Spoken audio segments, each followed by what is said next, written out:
Let's tank Demonic Inquisition in the Tomb of Sargeras on Mythic difficulty. Now again, this fight is a lot similar to the normal and heroic counter, and there's also many ways to tackle the fight. I'll go over two methods that I did in two different guilds, and the one I preferred to do. So let's begin. So the main difference in this fight is how the cage works. Every time you exit the cage, an ad's gonna spawn, and if you have multiple ads out and they die, they buff each other.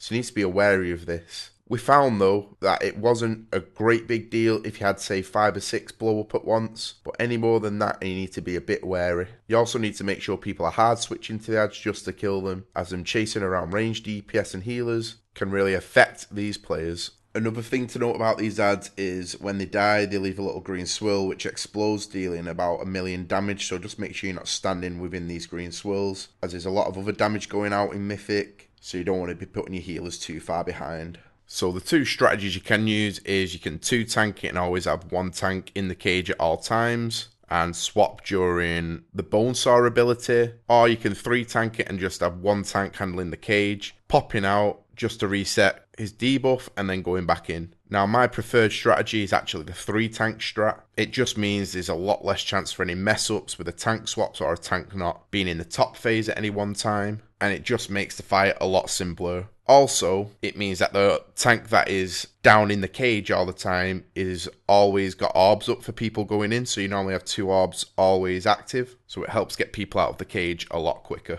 Now if your only option is to 2-tank the fight, then what you need to do is just be communicating with your other tank and pretty much timing getting out of the cage about 10 seconds before the next Bone Saw comes out, or if the tank gets hit by too many other abilities and has too much torment, like coming out a bit earlier.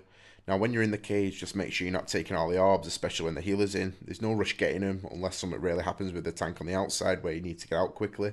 If that does happen, just tell people not to grab orbs, get them, and do a quick tank switch. Apart from that, the fight's pretty much exactly the same, just lasts a bit longer, and it's just a bit tighter on your torment. Make sure as soon as you hit the 100% mark of your torment that you're definitely pressing your extra action button and going down. Don't try to take an extra hit, or it'll probably one-shot you. Anyway guys, it's only a short guide. Please like, comment, and subscribe for more of my videos.